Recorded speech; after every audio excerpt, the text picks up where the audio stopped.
All right, y'all, I was only asked 2 questions from worksheet number 5, so I'm going to work those 2 questions. The first one was number 11, x squared plus xy minus 12y squared over x squared minus xy minus 6y squared. So on these simplifying ones, what I would do, my suggestion would be to just start with a nice big blank fraction and then to factor. Both of these are trinomials, right? Both of them have 3 terms. So for these, you're going to want to use multiply add. What might be freaking you out a little bit are these y squared. So I'll show you how to deal with them. But all you're going to do is come up with your m and your a. So for the first one, your m is negative 12 and your a is 1. Whoops, 1x, not x. 1. Okay, so all you're going to do is think about the pair that multiplies to negative 12 and adds to 1. So that would be x plus 4 and x minus 3. Now what I'm going to do, what you saw me do there, is I tacked on a y to the 3, and I'm also going to tack it onto the 4, and that gets me back up to the y squared.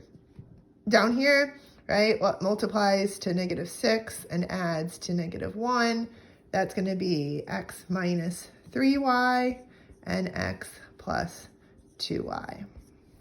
And again, to get to the y squared, I had to tack on y's to my numbers. I'm then going to look for things that are identical. So you see this x minus 3y and this x minus 3y. So I'm going to cancel those. That is the only thing I can cancel.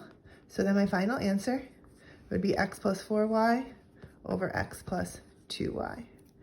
And then I can move on. All right, number 13. I can see why we would want to do this one because the top is a polynomial of 4 terms, and sometimes that's a little bit harder to factor. So I'm going to go ahead and bring it down here and do the work.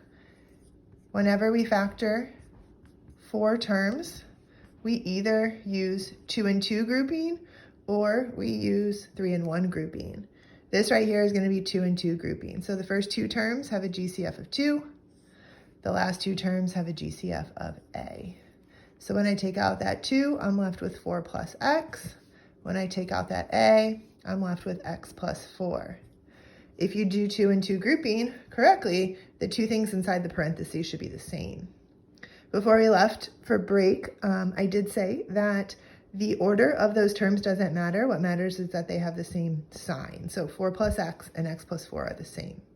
Okay, so I'm going to go ahead and write this as, excuse me, 4 plus x times 2 plus a. Right, so that would be the factored version on the top, and then the bottom is just a difference of squares. So 4 plus x, 4 minus x. Like the last problem, I'll cancel the 2 that are the same, and I'll leave the others alone since I can't factor, can't reduce, can't cancel anymore.